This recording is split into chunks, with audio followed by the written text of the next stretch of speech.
Terima kasih pada kesempatan siang hari ini semuanya dapat bergabung dalam kegiatan diseminasi aksi nyata bertemakan budaya positif. Terima kasih kepada Pak Tito juga yang sudah membantu untuk memfasilitasi Google Meet siang hari ini. Bapak Ibu semuanya sehat? Sehat ya Miss Anita. Oke, baik. Baik Bapak Ibu, saya akan mulai share screen.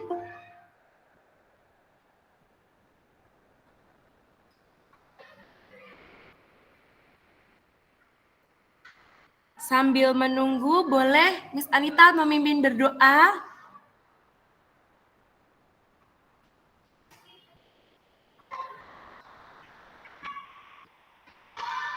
Baik, Miss Fulan, terima kasih untuk waktunya.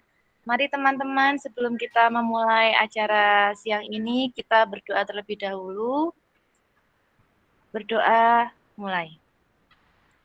Ya Tuhan, berikan kami kelancaran, berkati setiap langkah kami dalam perjalanan karir kami. Semoga untuk pembelajaran dari Miss Fulan hari ini dapat bermanfaat bagi kami dan untuk kemajuan pendidikan di sekolah kami juga. Terima kasih ya Tuhan, amin. Terima kasih Miss Anita. Bapak Ibu, apakah sudah terlihat di layar? Belum ya? Sudah, Miss. Oh, sudah, saya ulangi lagi. Biasanya pakai your entire screen atau a window ya, Mr. Ardi? Entire screen, Miss. Oke.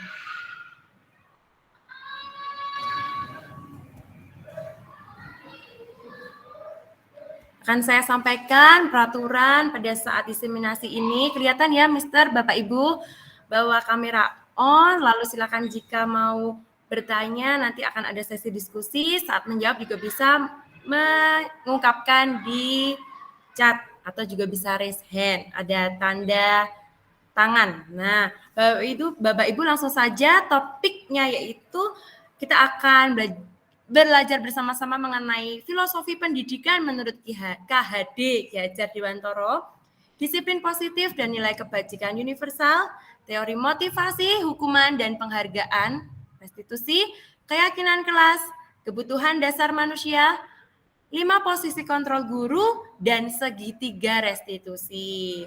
Capaian umumnya nanti kita bisa memahami konsep pendidikan menurut KHD, lalu mendapatkan pemahaman baru mengenai konsep disiplin positif yang dikaitkan dengan profil pelajar Pancasila, memahami peran sebagai guru untuk membangun budaya positif dengan menerapkan konsep disiplin positif dalam berinteraksi dengan murid. Capaian khususnya nanti diharapkan Bapak Ibu semua bisa membuat keyakinan di kelasnya masing-masing dan menerapkan praktik segitiga restitusi ketika menghadapi masalah anak. Nah, sebelumnya ini saya ada soal, bukan soal ya Bapak Ibu, sepertinya ini tebak-tebakan. Nah, ini baru saja ada yang bergabung. Oke, baik. Luar biasa sekali semangatnya. Halo Pak Adi, kepala sekolah kita yang terhormat. Meskipun sekarang sedang berada dalam perjalanan, tetapi tetap semangat mengikuti ya Pak ya. Langsung saja ini ada kuis Pak. Nah, kuis yang pertama yaitu sebentar tadi kok hilang.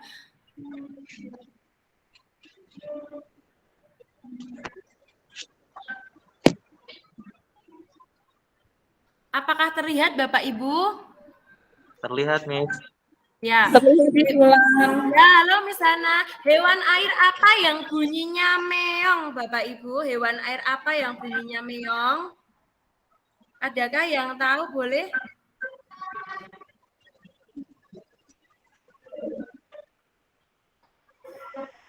Boleh resen Bapak Ibu atau ada yang bisa membacakan kolom chat?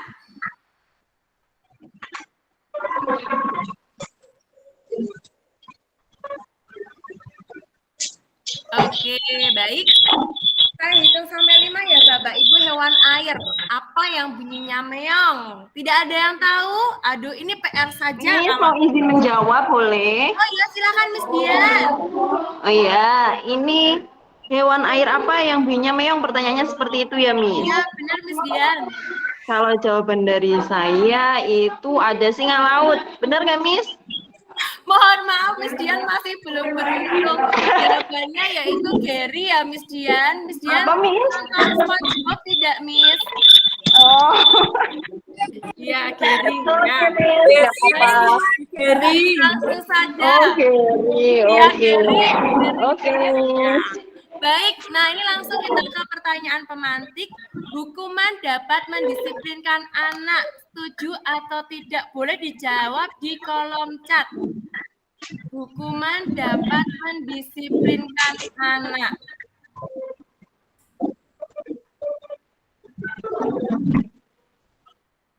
Saya sambil lihat.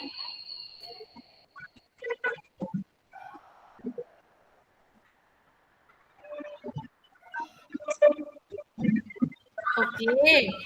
Lalu yang nomor 2, pemberian hukuman dengan hal positif seperti membaca atau membersihkan halaman sekolah dapat meningkatkan disiplin anak. Setuju atau tidak? Ini masih belum ada yang menjawab ya. Antara setuju dan tidak. Oh iya, misalnya antara setuju dan tidak nanti kita akan bahas tuntas. Nah, yang ketiga, memberi penghargaan dapat masih belajar, setuju atau tidak?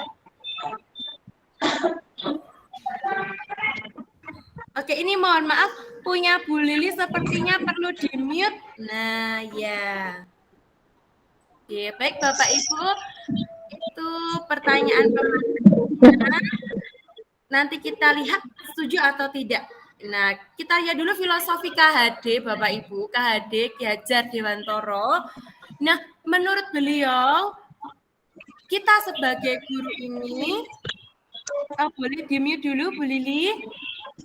Atau yang sedang bersama Bu Lili bisa tolong bantu untuk mute? Enggak kelihatan, kecil banget ya.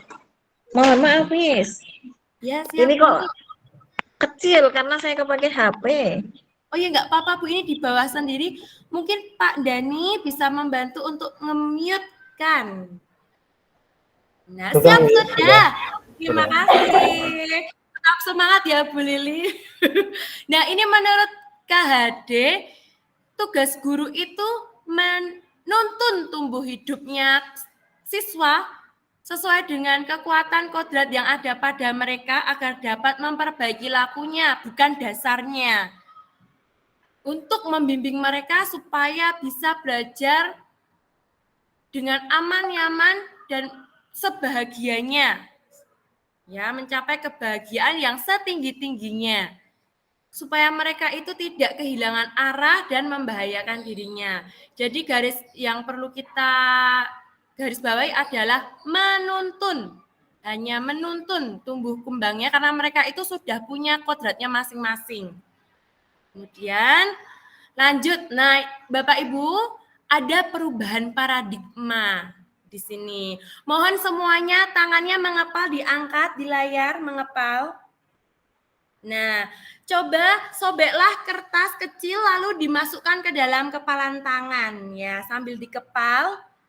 Nah, kertas kecil disobek. Nah, lalu saya bertanya, saya akan mencoba untuk kertas kecilnya tadi itu ditulis sesuatu yang sangat berharga. Sangat berharga, misalkan Miss Dian yang sangat berharga, suaminya misalkan. Ditulis aja nama suaminya di kertas, lalu digenggam dengan erat, lalu saya akan meminta.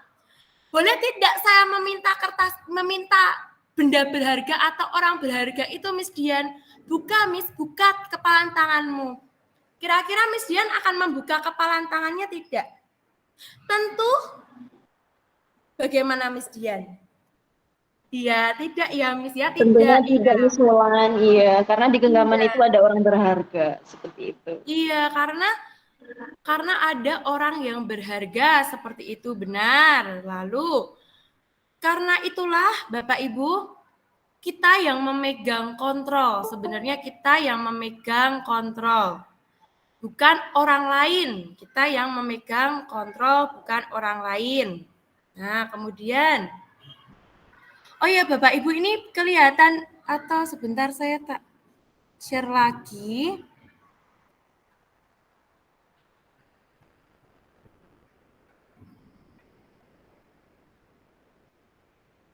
Nah, kalau seperti ini terlihat lebih enak tidak ya?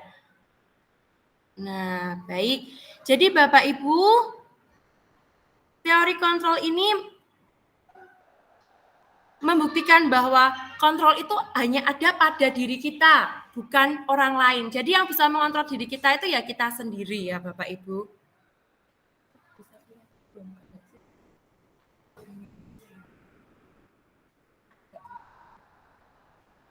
Oke, baik.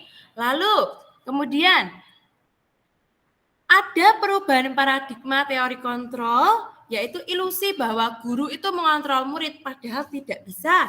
Ya murid sendiri yang bisa mengontrol. Ada ilusi bahwa kritik dan membuat orang merasa bersalah itu dapat menguatkan karakter.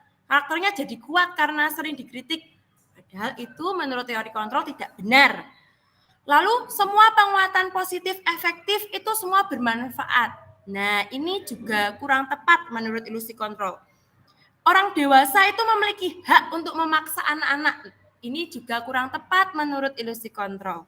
Jadi yang tadinya kita beranggapan bahwa semua orang itu melihat hal yang sama pada teori kontrol ini tidak. Setiap orang itu gambarannya berbeda. Lalu orang lain bisa mengontrol saya. Tidak. Pada teori kontrol hanya kitalah yang bisa mengontrol diri kita sendiri. Seperti tadi saya meminta sesuatu berharga milik Miss Dian, ya cuman Miss Dian yang bisa mengontrol, kecuali kalau Miss Dian dengan dirinya sendiri merelakan mau membuka. Nah, itu kan karena kontrol dari Miss Dian sendiri. Begitu ya Bapak Ibu, jadi saat kita berada di kelas, kita harus mengetahui bahwa memang anak-anak yang mengontrol, kita tidak bisa mengontrol anak-anak. Anak-anak sendirilah yang bisa mengontrol dirinya sendiri. Nah, kemudian kita masuk ke disiplin positif, Bapak Ibu. Nah, pada disiplin positif ini kita cari tahu dulu apa itu disiplin. Nah, disiplin itu menurut bahasa Latinnya artinya belajar. Ya, sesuatu yang kita lakukan dilakukan seseorang pada orang lain untuk mendapatkan kepatuhan, kecenderungan umumnya itu biasanya kalau disiplin itu tidak nyaman ya, bukan dengan apa yang kita hargai atau pencapaian suatu tujuan. Padahal disiplin itu membuat orang menggali potensinya menuju sebuah tujuan apa yang dia hargai. Jadi sering disalahartikan kata disiplin ini. Nah, mari kita lihat nilai kebajikan Bapak Ibu. Mengapa kita belajar nilai kebajikan? Karena untuk menerapkan disiplin positif ini diperlukanlah nilai-nilai kebajikan, dan nilai-nilai kebajikan itu ada di ini profil pelajar Pancasila. Ya, siapa yang Bapak Ibu yang bisa menyebutkan? Boleh raise hand apa saja? Ya, silakan. Beriman dan bertakwa pada Tuhan Yang Maha Esa, Miss. Dan berakhlak mulia. Oke, terima kasih Pak Adi. Kemudian lanjut, teori motivasi. Nah, Bapak Ibu tadi berhubungan dengan teori kontrol tadi kan hanya anak sendiri yang bisa mengontrol dirinya sendiri. Maka tugas guru adalah melatih atau memberikan memancing motivasi internal siswa, memancing motivasi murid kita secara internal. Biasanya kalau motivasi eksternal itu untuk menghindari ketidaknyamanan atau hukuman, apa yang akan terjadi apabila saya tidak melakukannya. Nah, itu merupakan motivasi eksternal. Jadi anak-anak tuh nanti aku supaya tidak kena hukuman, aku tak begini saya berbuat yang baik. Nah, pada itu ternyata motivasi eksternal. Lalu supaya aku dapat hadiah, aku harus disiplin. Nah, itu juga motivasi eksternal. Nah, itulah yang harus kita ubah Bapak Ibu. Kita harus menumbuhkan motivasi internal dari anak.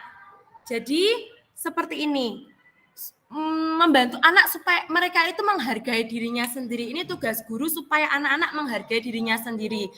Saya akan menjadi orang seperti apa apabila saya melakukannya. Jadi kita bertanya kepada murid, kamu mau jadi orang seperti apa jika kamu melakukannya? Kalau kamu tidak mengerjakan PR, kira-kira kamu menjadi orang seperti apa? Nah, dia akan berpikir, anak akan berpikir. Nah, itulah yang kita tumbuhkan, Bapak Ibu, bukan karena kamu nanti dapat hukuman, nanti kamu dapat hadiah. Nah, nanti kita akan bahas ada plus minusnya jika memberi hukuman dan memberi hadiah. Ternyata hadiah itu ada negatifnya juga. Nah, kita lanjut. Nah, ini ada kaitannya dengan KHD Bapak Ibu, bahwa belajar itu anak-anak harus merdeka. Ya, merdeka tidak hanya terlepas dari perintah, tetapi juga cakap membuat perintahnya diri sendiri. Nyambung ya Bapak Ibu. Jadi anak-anak diharapkan bisa pintar, bisa cakap untuk memerintahkan dirinya sendiri, untuk menentukan, untuk melangkah, ya, tanpa dipaksa. Kemudian kita lihat, nah ini ada penghargaan, hukuman, konsekuensi, dan restitusi. Nah kita akan belajar tentang ini, lalu kita akan lihat negatif dan positifnya dari ini. Supaya apa? Supaya kita bisa menciptakan budaya positif di sekolah kita. Karena jika di sekolah kita itu tumbuh budaya positif, pasti murid-murid akan merasa aman, nyaman, dan senang saat belajar di sekolah. Dan visi misi dari sekolah kita pun akan tercapai, Bapak Ibu. Seperti itu kaitannya. Nah, kita lihat dulu dari penghargaan. Seperti yang sudah saya sampaikan tadi, ternyata penghargaan ini punya pengaruh jangka panjang dan jangka pendek. Jangka pendeknya ya, kalau dia tidak diberi penghargaan, ya dia tidak mau melakukan kegiatan itu, tidak mau mengikuti sesuatu yang kita yakini bersama itu karena tidak dapat hadiah. Lalu ternyata penghargaan itu menghukum, Bapak Ibu. Ini juga saya baru saja tahu gara-gara ikut CGP ini. Ternyata penghargaan kok bisa menghukum begini. Ketika anak mendapat penghargaan, itu kan tidak semuanya. Anak yang tidak mendapat penghargaan, dirinya akan merasa terhukum. Aku kok tidak dapat penghargaan, berarti aku gagal. Disitulah sisi negatif dari penghargaan. Penghargaan ini juga tidak terlalu efektif. Penghargaan juga bisa merusak hubungan Bapak Ibu. Misalkan Mr. Adi dapat penghargaan, lalu Miss Wulan saya tidak dapat penghargaan. Saya pasti cemburu, lalu saya jadi renggang hubungannya dengan Mr. Adi. Betul apa betul Bapak Ibu? Ya, lanjut. Nah, sebaiknya dalam memberikan penghargaan atau apresiasi itu kita memberikan pengakuan daripada penghargaan, kita berikan pengakuan saja. Pengakuan atau apresiasi, good job, hebat. Nah, ini ada caranya Bapak Ibu, dilakukan dengan khusus, dilakukan dengan pribadi. Jadi khusus itu ya khusus hebat dalam hal apa? Pribadi itu mungkin saat teman-teman yang lainnya tidak lihat. Lalu pengakuan kepada semua murid ini bergantian. Misalkan hari ini saya mau memuji Samuel, besok saya akan coba memuji Juna, jadi semuanya dapat pujian. Jadi akan terjalin kenyamanan antara siswa dan guru. Jadi tiap lihat guru itu, ini gurunya kok horor. Nah tidak seperti itu. Jadi kalau saat anak-anak melihat guru yang dianggapnya tidak menyenangkan, maka dia belajarnya tidak nyaman, Bapak Ibu. Apa akibatnya jika anak belajar tidak nyaman? Jika anak belajar tidak nyaman, dia mungkin belajarnya kurang maksimal, dan di kelas pun dia bisa malas atau malah ketakutan atau malah jadi membenci mata pelajaran itu. Yang tadinya saya suka sama pelajaran bahasa Jawa, gara-gara Miss Wulan galak, saya jadi nggak suka sama bahasa Jawa atau malah bahkan tidak mau ikut kelas pelajaran bahasa Jawa. Lalu pengakuan ini juga diberikan secara konsisten ya Bapak Ibu, dan berfokus pada proses, tidak pada hasil. Jadi hasilnya misalkan mewarnai, hasilnya kok bagus, dipuji. Nah itu tidak hanya memuji hasilnya saja, tapi prosesnya. Misalkan gambarnya jelek, tapi kita kan tidak bilang seperti itu, tapi prosesnya, dia bawa alat lengkap, tidak pinjem-pinjem, selesai tepat waktu, tidak mengganggu. Kita juga bisa mengapresiasi itu Bapak Ibu, kita juga bisa mengakui itu. wah hebat ya, kamu tadi mewarnainya pakai alat tulisnya sendiri, tidak pinjam, tidak mengganggu teman juga, hebat sekali, hasilnya seperti ini, hebat, Miss Wulan sangat kagum. Good job, seperti itu. Nah, itu akan lebih baik daripada memberikan dengan hadiah. Nah, kemudian, ini Bapak Ibu, contoh pengakuan. Contohnya ada kalimat pembukanya. Kemarin saya perhatikan, nah ini kita masukkan nilai kebajikan, nilai yang kita yakini bersama. Rasa empati kan. Kemarin saya perhatikan, rasa empatimu besar sekali pada saat menolong murid baru di kelas kita. Miss Wulan lihat, kamu menolong Grace ya, Jocelyn. Rasa empatimu besar sekali, hebat. Terima kasih ya, Jocelyn sudah membantu Grace. Misalkan seperti itu. Nah, ada yang bisa membuat contoh pengakuan apresiasi? Bapak Ibu silakan raise hand, langsung di-unmute saja.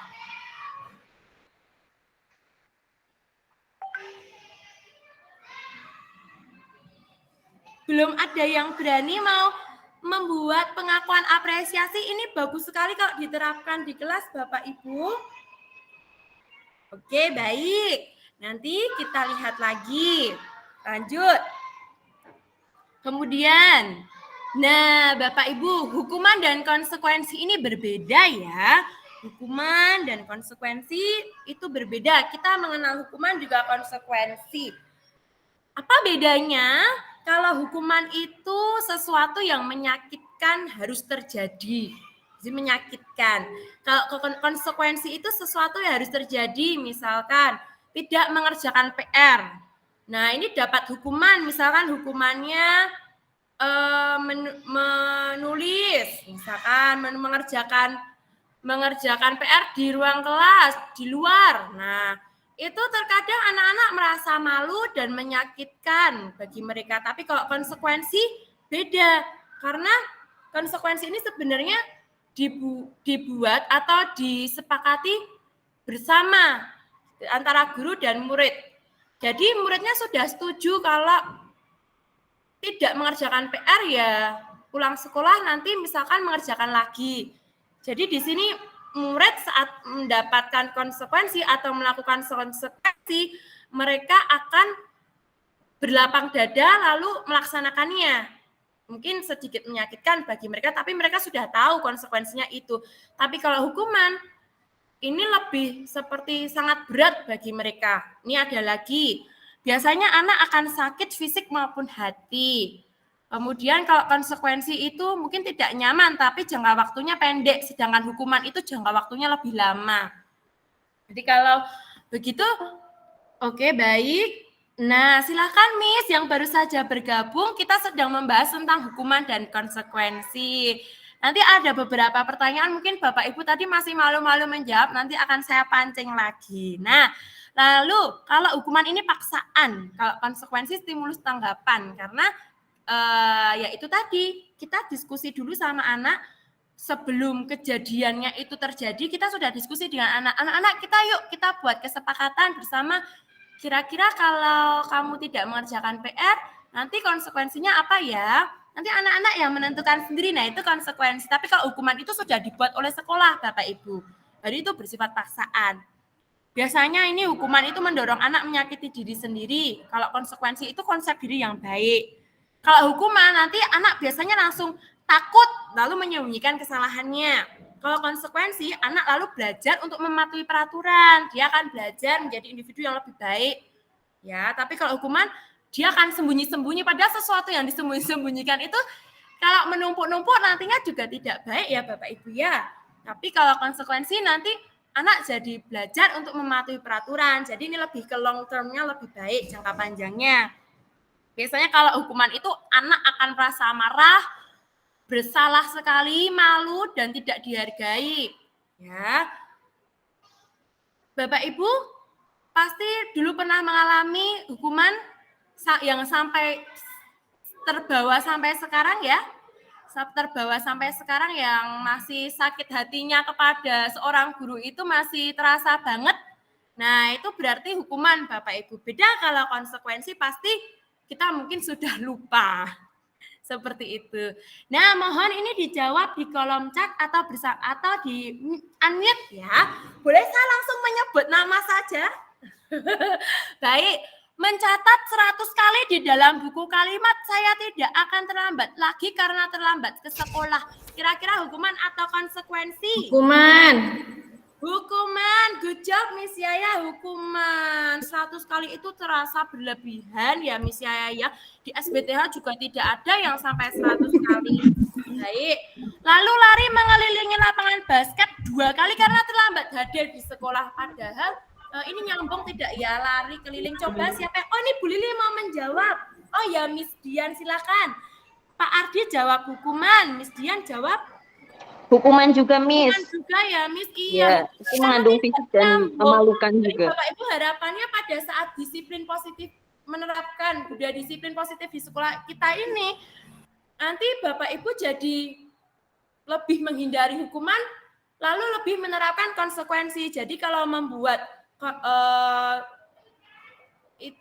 hukuman atau hukumannya dihilangi lalu diminimalisir lalu kita terapkan konsekuensi begitu ya yang lebih nyambung. Misalkan dia tidak membawa topi saat upacara tapi disuruh lari keliling lapangan, itu kan tidak nyambung ya Bapak Ibu. Mungkin misalkan dia membuang sampah sembarangan lalu dihukum lari, kan lebih baik kalau dia konsekuensinya membersihkan kelas gitu, jadi nyambung konsekuensinya ya. Lalu lanjut ya Bapak Ibu, menggantikan kertas tugas teman yang telah dicoret-coret. Nah ini hukuman atau konsekuensi. Jadi ini misalkan Mr. Irsyad baru gabung, halo Mr. Irsyad. Misalkan ini Mr. Irsyad dulu waktu kecil nyoret-nyoret kertas temennya. Lalu sama Bu Lili kira-kira Bu Lili minta untuk untuk Irsyad untuk mengganti kertas tugas teman yang baru karena Irsyad ini udah nyoret-nyoret kertasnya dia. Nah ini kira-kira nanti Bu Lili ini itu menerapkan hukuman atau konsekuensi ya Bapak Ibu kalau disuruh mengganti kertas tugas? Boleh di chat, boleh langsung speak up Bapak Ibu, silahkan monggo. Oke Bu Lili. Konsekuensi. Benar Bu Lili, ya Pak Dani konsekuensi. Ya, karena nyambung ya. Baik, lanjut saja Bapak Ibu. Nah, tadi kita sudah belajar mengenai konsekuensi, hukuman, lalu kita juga mengenal tentang restitusi. Kita baru akan belajar tentang restitusi. Nah, restitusi, apakah itu restitusi? Bapak Ibu, saat saya belajar di CGP ini, saya merasa sangat bersyukur sekali karena saya jadi mendapat banyak pengetahuan. Tadi ternyata hukuman itu menyakiti siswa, konsekuensi itu ternyata lebih memajukan untuk anak-anak sendiri, jadi kita lebih berpikir ke konsekuensi saja daripada menghukum. Lalu ini ada restitusi. Restitusi ini menurut saya topik yang sangat luar biasa dan saya masih belajar. Mari Bapak Ibu kita belajar bersama, karena saya juga masih belajar tentang restitusi. Karena bagaimana ya Bapak Ibu kita kan dari dulu, dari zamannya Bapak Ibu kita, dari kita kecil, kalau kita salah di sekolah yaitu hukum, gini, push up, glosor, seperti itu. Padahal tidak mengerjakan PR tapi disuruh glosor di pojok, duduk di pojok. Nah itu kan malu ya Bapak Ibu. Nah kita mau beralih ke budaya positif ini Bapak Ibu sebenarnya. Nah ini ada yang namanya restitusi. Nah jadi ini proses menciptakan kondisi bagi murid untuk memperbaiki kesalahan mereka. Sehingga mereka bisa kembali pada kelompok mereka dengan karakter yang lebih kuat. Restitusi juga merupakan proses kolaboratif yang mengajarkan murid untuk mencari solusi untuk masalah mereka dan membantu mereka berpikir tentang orang seperti apa yang mereka ingin menjadi dan bagaimana mereka harus memperlakukan orang lain. Ini sungguh luar biasa topik restitusi ini Bapak Ibu. Jadi saat terjadi suatu masalah, suatu anak misalkan tidak membawa buku atau tidak mengerjakan PR, nah guru lebih baik menerapkan restitusi. Jadi kita membantu murid memperbaiki kesalahan mereka yang tidak membawa buku itu, sehingga mereka bisa kembali pada kelompok mereka. Kalau misalkan dia tidak membawa buku kan jadi kelihatannya ada dua kelompok. Kelompok membawa buku sama kelompok tidak membawa buku. Dia sudah dicatut dari kelompok anak tertib yang membawa buku. Nah, restitusi ini membantu mereka kembali menjadi anak yang tertib membawa buku, Bapak Ibu. Bukannya malah mengasingkan mereka, disuruh mojok atau disuruh keluar kelas, mempermalukan yang efeknya nanti mungkin sampai besar, sampai segede kita ini. Bapak Ibu masih ingat dengan hukuman waktu SD ya. Baik, nah karakter mereka pun akan menjadi lebih kuat Bapak Ibu dengan restitusi ini. Lalu restitusi ini juga merupakan proses kolaboratif. Kenapa kok kolaboratif? Karena kita sebagai guru melakukan kolaborasi dengan anak yang melakukan kesalahan tadi itu. Kita berkolaborasi jadi mulutnya kita lebih mumpluk, lebih banyak ngomong. Seperti itu ya. Biasanya kan kalau ada anak saat berbuat salah kan kita langsung naik gini. Nah, ini kita tahan sebentar. Tarik nafas dalam, tahan sebentar, kita refleksikan, kita pikirkan. Oke, kemudian baru kita kolaborasi dengan anak, discuss dengan anak, coaching namanya Bapak Ibu. Nah, lalu kita berdua dengan murid tersebut, kita mencari solusi dari masalah mereka. Sebenarnya apa, mengapa kok seperti ini. Nah, ini nanti ada tahap-tahap restitusinya Bapak Ibu. Nah, kemudian ini juga akan membantu mereka untuk mereka itu sebenarnya mau jadi apa. Saat kamu tidak membawa buku itu kamu mau jadi apa. Nah, ini restitusi ini luar biasa seperti itu. Lanjut. Nah, ciri-ciri restitusi ini bukan untuk menebus kesalahan, tetapi untuk belajar dari kesalahan. Jadi tidak hanya sebatas maaf ya, terus besok mengulangi lagi. Itu tidak, tetapi anak diajak untuk belajar dari kesalahan. Kamu mau jadi anak seperti apa? Baik, Miss. Oke, berarti besok ke depannya harus melakukan seperti ini ya? Iya, Miss. Itu kan sebatas maaf lalu besok ulangi lagi, itu tidak. Lalu nomor 2, memperbaiki hubungan. Ini juga memperbaiki hubungan. Menawarkan bukan paksaan. Jadi kita sebagai guru itu menawarkan. Kira-kira nanti konsekuensinya apa kalau tidak membawa buku seperti ini, Miss, atau seperti ini, atau nanti kita yang membantu menawarkan, bukan maksa. Kamu tidak bawa buku? Oke, keluar. Nah, itu kan maksa ya. Lalu restitusi ini menuntun untuk melihat ke dalam diri, kemudian fokus pada solusi karena kita tadi melakukan kolaborasi, lalu mengembalikan murid yang berbuat salah pada kelompoknya. Jadi teman-teman tidak akan merasa tidak mempermalukan mereka. Seperti itu ya Bapak Ibu. Lanjut saja, ini beberapa perbedaan antara hukuman, konsekuensi, dan restitusi yang saya highlight yang, nah ini Bapak Ibu, kalau hukuman itu anak-anak peraturannya adalah kalau tidak membawa buku kamu harus pulang, misalkan kayak gitu. Konsekuensinya, kalau konsekuensi begini, misalkan Ardi, apa peraturannya ya? Membawa buku sesuai jadwal, Bu. Mampukah kamu melakukannya? Iya, Bu. Baik, terima kasih. Kalau konsekuensi seperti itu. Tapi kalau restitusi ini lebih luar biasa. Ardi, apa yang kamu yakini? Kamu mau jadi orang seperti apa? Apa aku mau jadi seperti ini? Apa yang bisa kamu lakukan untuk menjadi seperti itu? Untuk memperbaiki kesalahanmu apa? Nah, seperti itu. Jadi lebih kayak memancing gitu. Lalu lanjut, kita ke keyakinan kelas. Nanti kita akan bahas lebih dalam tentang restitusi Bapak Ibu, ini di permukaannya saja. Untuk keyakinan kelas, nah ini yang saya harapkan Bapak Ibu semua membuat keyakinan kelas di kelasnya masing-masing. Nanti bisa difoto lalu kirimkan ke saya. Sebenarnya awal tahun ajaran baru dulu sudah pernah bikin peraturan kelas ya. Tapi kalau ini beda Bapak Ibu, keyakinan kelas itu berasal dari murid sendiri, bukan dari kita. Seperti itu. Nah, mengapa kok tidak peraturan saja? Mengapa harus keyakinan kelas? Seperti itu karena ini untuk tadi budaya positif itu akan ada jika anak-anak itu sadar diri dan kesadarannya itu berasal dari diri. Karena kalau kesadaran yang berasal dari diri itu sifatnya lebih jangka panjang. Sedangkan kalau eksternal tadi seperti hukuman dan hadiah tadi itu kan cuman sifatnya hanya sementara jangka pendek, iya kan Bapak Ibu. Makanya tugas kita yaitu ini lebih baik kita membuat keyakinan kelas bukan membuat peraturan. karena sifatnya seperti tadi lebih long term seperti itu. Nah, ini contoh kesepakatan kelas atau keyakinan kelas. Nih, datang tepat waktu, menjaga kebersihan sekolah. Ini benar murni dari anak-anak ya Bapak Ibu, dan disepakati bersama. Jadi kalau misalkan dari kita itu bukan kesepakatan kelas, harus benar dari anak dan disepakati bersama. Dan anak sendiri juga yang menentukan konsekuensinya apa. Jadi semuanya setuju, sepakat. Itu dari diri anak sendiri. Nah, kami guru dan murid yang saling menyayangi, misalkan seperti itu. Ini saling menyayangi itu maknanya banyak loh Bapak Ibu. Saling menyayangi berarti kan saat ada anak yang menyakiti teman, kita langsung kembalikan ke anak-anak. Anak-anak, tadi kayak kesepakatan kelas apa ya yang sudah kamu langgar kalau menyakiti teman? Saling menyayangi, Miss. Harusnya kamu bagaimana? Saling menyayangi, Miss.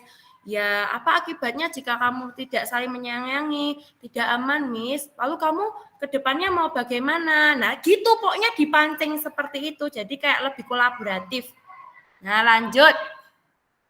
Prosedur pembentukan keyakinan kelas. Adapun prosedurnya yaitu meminta siswa untuk bertukar pendapat. Jadi memang siswa-siswa yang diskusi.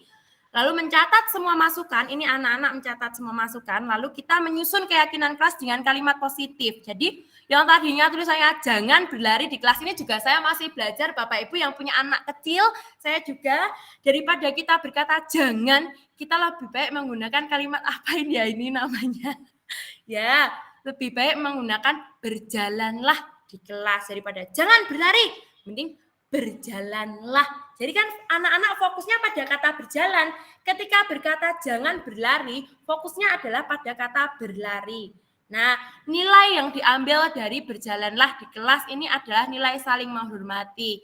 Mengapa? Karena saat orang berjalan di kelas, itu kan kita menghormati teman lain. Kalau lari-lari kan jadi teman lain jadi mungkin kesenggol atau terganggu, makanya ini termasuk nilai saling menghormati. Lalu tinjau ulang. Nah, prinsip keyakinan ini hanya 3-7, tidak perlu banyak-banyak Bapak Ibu. Setelah ditinjau, guru membantu cek juga, lalu ditempel di dinding kelas untuk diyakini dan disepakati bersama anak-anak. Oke, untuk contoh keyakinan kelasnya boleh nanti lihat di kelas saya ya Bapak Ibu. Nah, ini pertanyaan lagi nih ya. Boleh di-unmute. Nanti kalau mau menjawab, selalu kembalikan buku ke tempatnya. Ini kira-kira keyakinan kelas nilai apa? Ya, selalu kembalikan buku di tempatnya. Nilai apa yang diangkat dari selalu mengembalikan buku ke tempatnya? Silakan Bapak Ibu.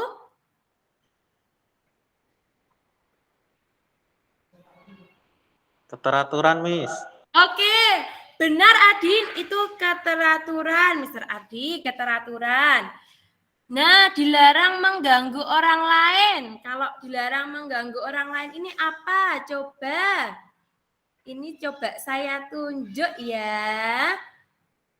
Coba Miss Hana, kalau dilarang mengganggu orang lain kira-kira nilai keyakinan apa? Oh ya, ini ke toilet. Oke, baik. Ya, nanti kita lanjutkan lagi diskusinya karena masih ada beberapa slide. Tadi masih ada beberapa yang perlu kita diskusikan ya Bapak Ibu. Lanjut. Nah, ini. Dilarang mengganggu orang lain itu menghormati orang lain. Hadir di sekolah 15 menit itu juga menghormati orang lain. Nah, seperti itu contohnya. Lalu gunakan masker. Gunakan masker ini contoh menjaga kesehatan, seperti itu. Lanjut. Kemudian, jangan berlari di kelas atau koridor. Tadi apa coba? Yang sudah gabung. Ya, coba ada Kristina Ririn. Ibu Kristina Ririn. Jangan berlari di kelas itu keyakinan kelas apa yang diusung? Pak Dani mau membantu? Sepertinya masih malu-malu ini ya, atau masih mubeng ya Bapak Ibu ya, masih pada mubeng.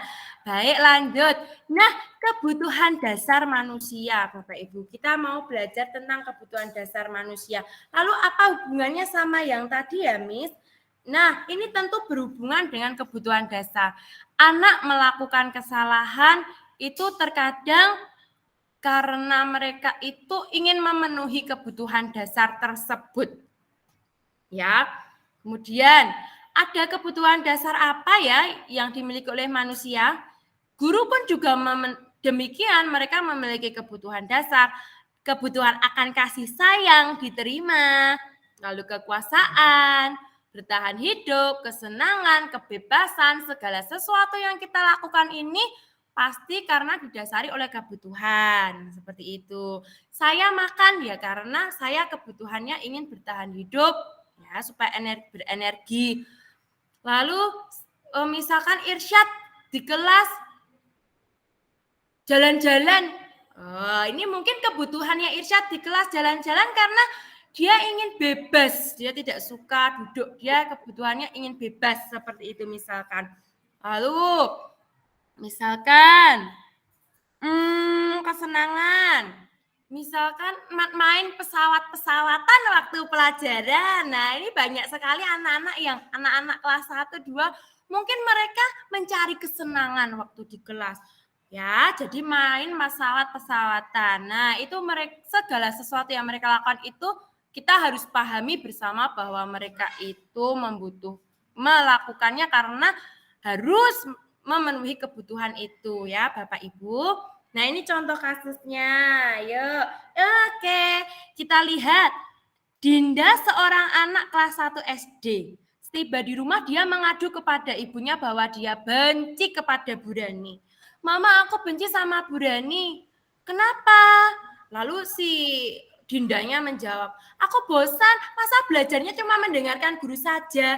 Nah, Bapak Ibu sebagai guru kita harus peka, memahami kebutuhan anak. Ini saya juga masih mengasah kemampuan kepekaan terhadap anak, Bapak Ibu. Jadi kita tidak boleh berpikiran dari satu sisi. Coba kita lihat dari sisi anak juga. Kita lihat yuk kebutuhan apa.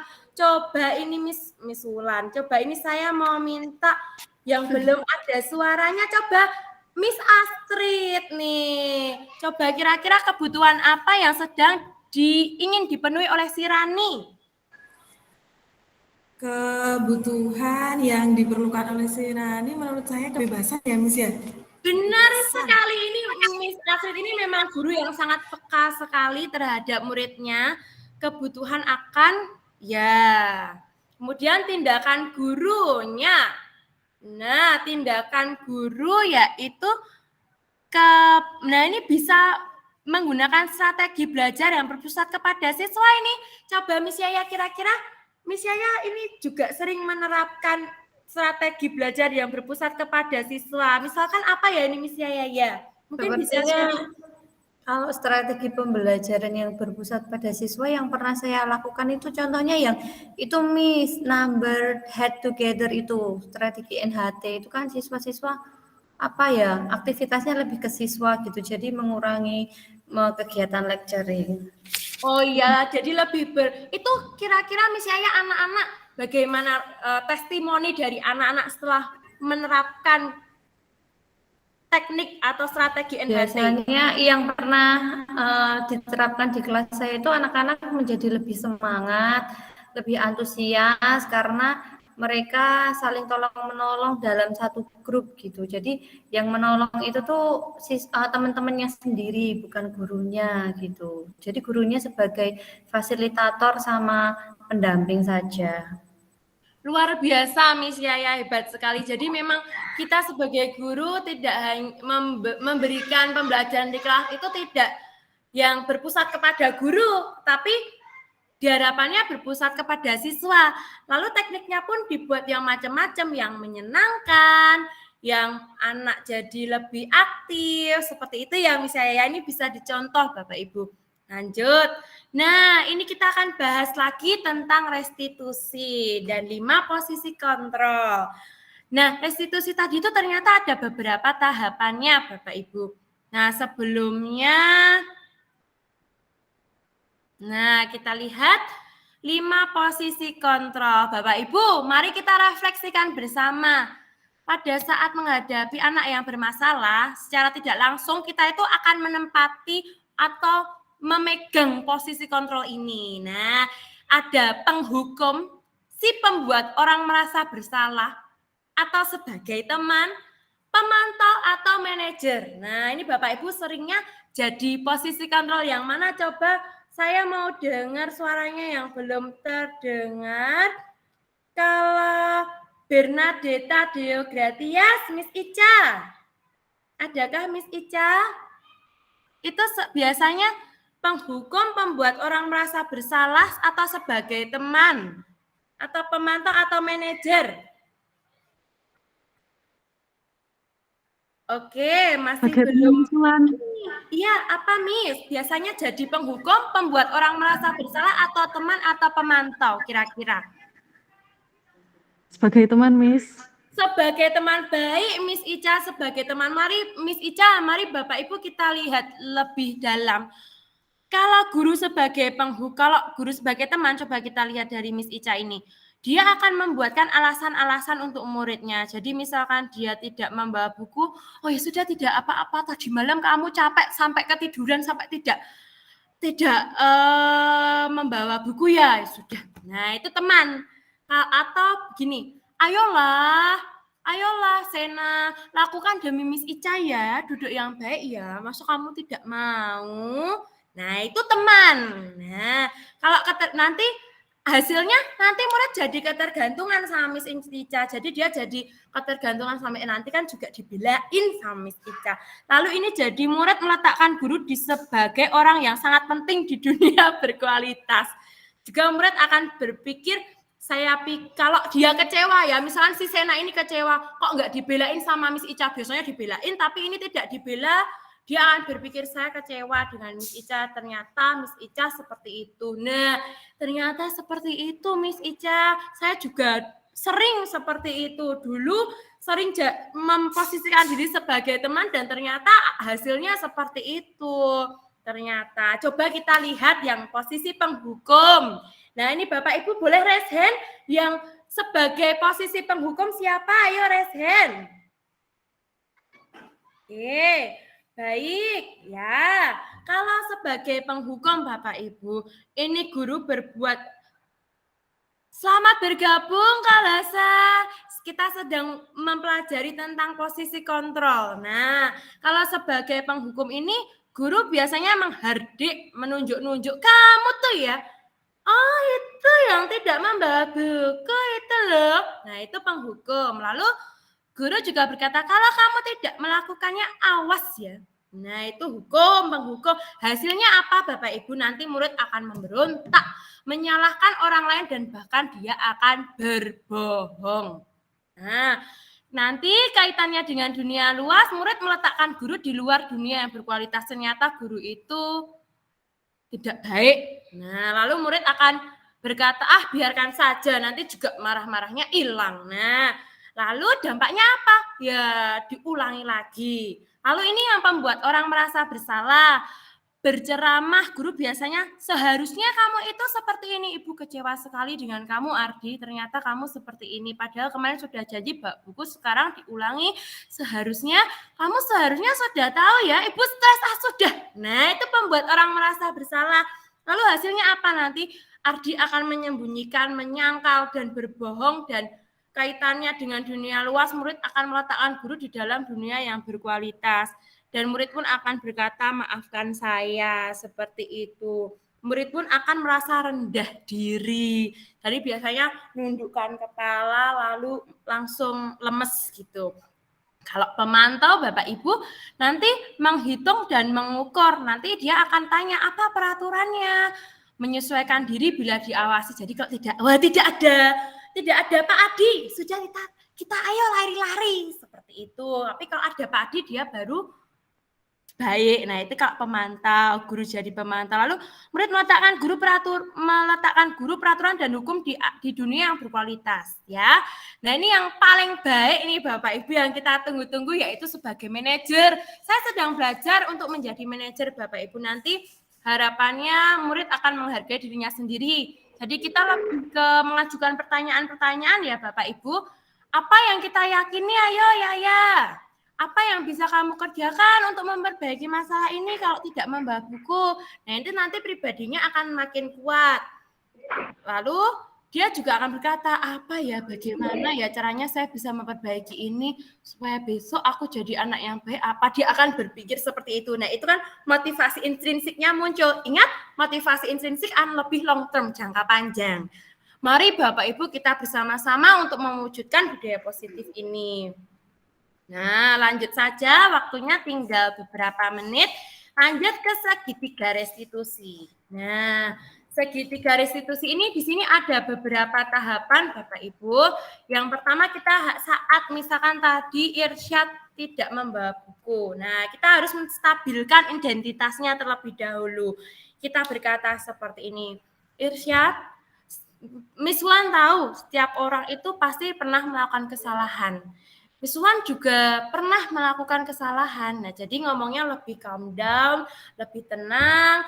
Gurunya juga diharapkan tidak sudah minum air putih, duduk kalau bisa tidak berdiri, dibawa ke face to face yang tenang, tidak ada gangguan, jadi fokus berkolaborasinya. Kamu bukan satu-satunya yang pernah melakukan ini. Miss Wan juga pernah, atau siapa. Nah, kemudian kita validasi kebutuhannya. Masih ingat dengan kebutuhannya tadi bahwa anak tuh punya kebutuhan dan segala tindakan yang dia lakukan itu karena dia ingin memenuhi kebutuhannya itu. Kamu tentu punya alasan mengapa melakukan itu. Mengapa Irsyad kok kamu tidak membawa buku? Lalu Irsyad menjawab, aku lupa menjadwal Miss, tadi malam ada acara di rumah. Lalu adakah cara yang lebih efektif supaya kamu bisa menjadwal buku dan keesokan paginya tidak seperti ini? Dia akan berpikir, ketika dia lama berpikir, kita pancing-pancing saja. Lalu dia akan berpikir, menjadwal Bu di siang hari. Bagus, Irsyad seperti itu.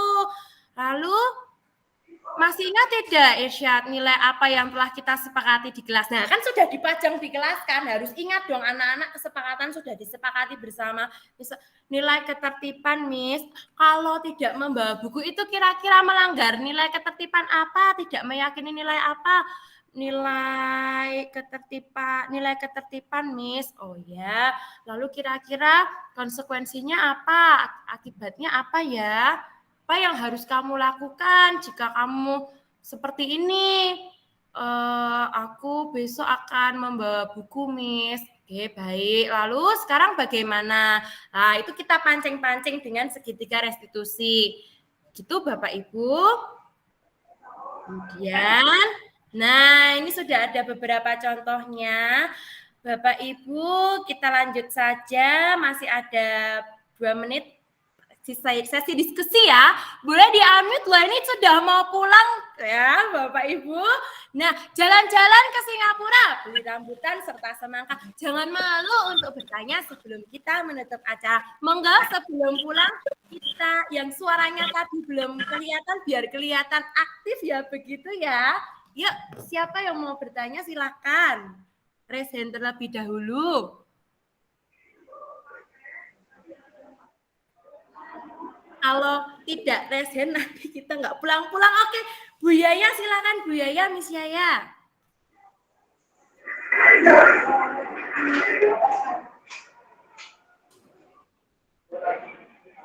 Di-unmute dulu, Miss. Mau tanya tentang yang segitiga restitusi. Karena tadi itu slide-nya nggak pindah, Miss, cuma sampai yang tabel contoh kasus. Oh ya, siap. Oh ya. Jadi pertanyaannya, bukan pertanyaan, sebetulnya lebih menanyakan tips ya, Miss Wulan ya. Bagaimana sih tips agar kita sebagai guru tuh mampu menerapkan segitiga restitusi dengan baik di dalam kelas? Nah, ini saya juga masih belajar, Miss Yaya, Bapak Ibu, dan ini sangat baik sekali untuk kita terapkan di kelas. Jadi saat menghadapi kesalahan, kita sebagai guru perlu menerapkan segitiga restitusi. Boleh kok Lasa untuk di-mute terlebih dahulu? Ya. Ya. Terima kasih Lasa. Nah, pada saat ada anak bermasalah, misalkan Ale kok tidak membawa Misalkan Ale kok membuang sampah sembarangan. Ale, sebaiknya kita ini. Saya tampilkan.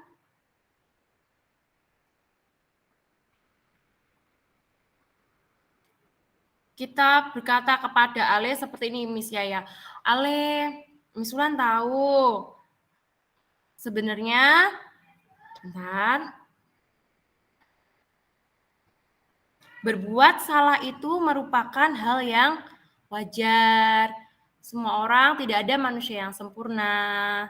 Itu kita validasi dulu supaya dia tidak takut begitu kita lihat, begitu kan dia kita pelototin gitu dia takut berbohong. Nah, sebaiknya kita ini dulu, kita pendekatan terlebih dulu. Itu tadi namanya yaitu ini. Kita validasi kesalahan ya. Nah, apakah kelihatan, Miss? Kita menstabilkan identitas, mohon maaf, namanya menstabilkan identitas. Kita stabilkan dulu, dimaklumi, setiap orang pasti pernah melakukan kesalahan, kamu bukan satu-satunya, lalu nanti kembali lagi, kamu tentu punya alasan, mengapa, alasannya apa, gitu. Jadi kita tuh cuma membalikkan, gitu Bapak Ibu, alasannya apa? Alasannya karena aku males, Miss, jauh, terus lah, nilai-nilai apa yang telah kita sepakati Ale di kelas? Coba dilihat di pintu, di dinding, menjaga kebersihan, Miss. Terus gimana Ale? Ini sudah kita sepakati bersama. Kamu ingin menjadi orang seperti apa nanti kalau misalkan kamu membuang sampah sembarangan? Menjadi orang yang tidak baik, Miss. Lalu, benernya Ale mau jadi orang yang baik atau tidak? Iya, Miss, baik. Kalau mau jadi orang yang baik harus bagaimana? Membuang sampah pada tempatnya, ya. Lalu kira-kira ini Ale mau bagaimana? Sudah buang sampah tidak pada tempatnya? Membersihkan, Miss. Lalu apa lagi? Ale mau membersihkan kelas semuanya. Nah, kita pancing-pancing gitu. Jadi kayak membantu mengarahkan seperti itu, Miss Yaya. Baik. Itu Bapak Ibu tidak ada pertanyaan lagi ya? Ya, baik. Kalau begitu mari kita siap-siap sebelum siap-siap pulang. Saya minta Bapak Ibu untuk merefleksikan menulis di kolom chat ya. Nah, boleh tulis di kolom chat hal apa yang bisa Bapak Ibu terapkan setelah mengikuti diseminasi ini, lalu topik menarik apa? Boleh dijawab di kolom chat, silakan Bapak Ibu.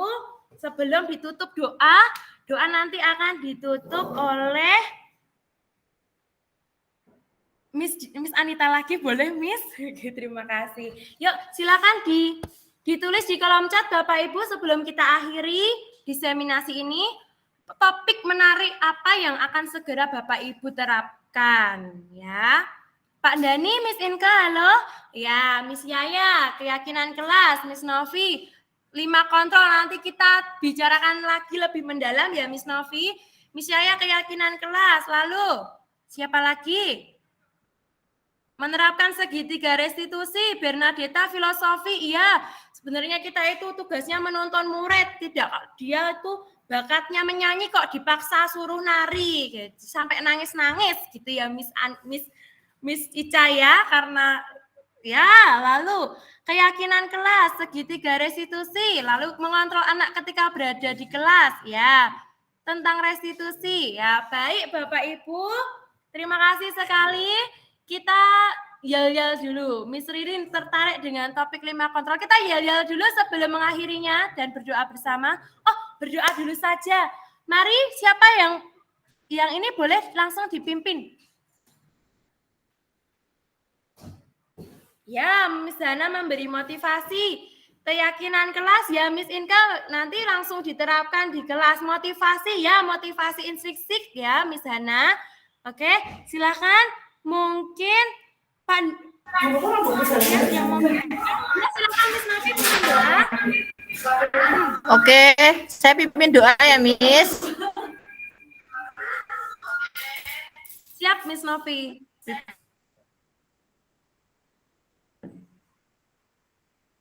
Prepare yourself. Close your eyes. Let's pray. Ya Allah, ya Tuhan kami, terima kasih atas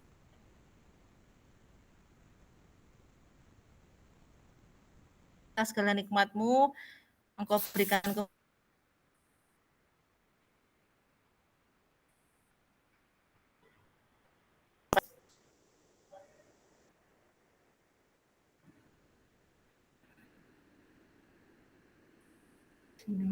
Baik, terima kasih Miss Novi, Bapak Ibu guru hebat semuanya.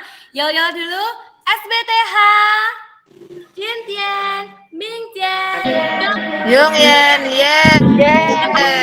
sampai berjumpa besok.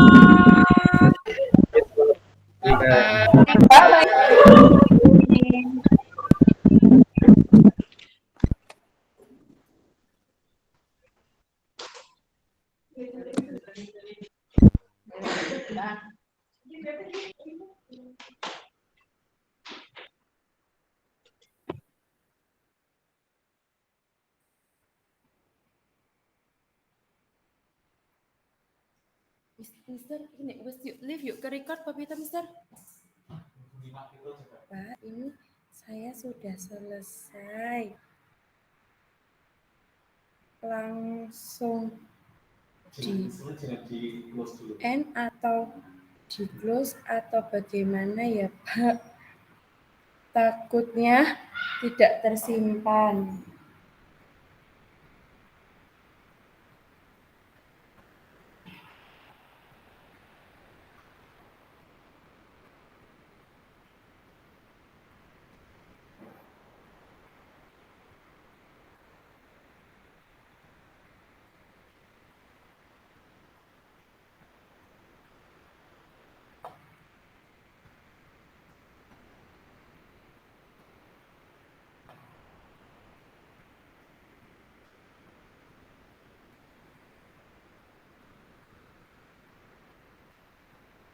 Technical ki tulisannya piye to? TECHNICAL Mister.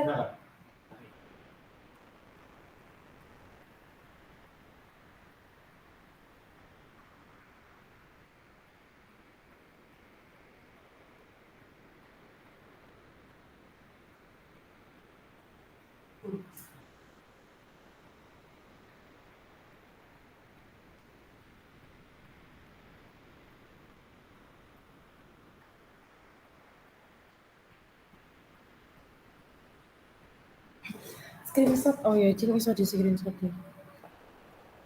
Iya, Mister.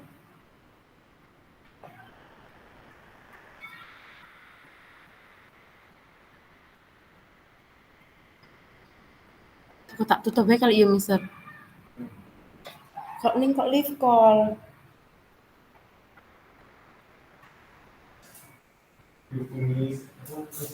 Telepon ya. Mama Riyad nggak mau ikut.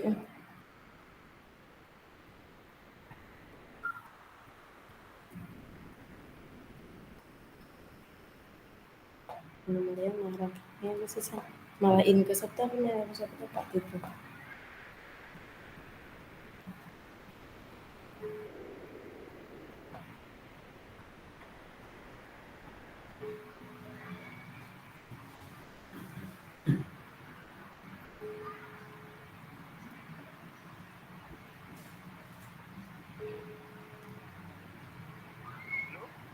Halo, selamat siang Pak. Ini kalau saya live meeting tuh ke record tidak tuh Pak? Atau yang harus saya lakukan gimana Pak?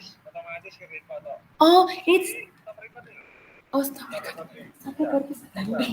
Udah ini ya Pak? Oh, gitu Mister. Stop record. Di titik 3 itu dicari. Oh, titik 3 ini. Ini. Terus ya? Manage recording ketemu Pak. Stop recording. The recording will be saved in the meeting organizer. Stop recording. Iya Pak, ini nanti kesimpan di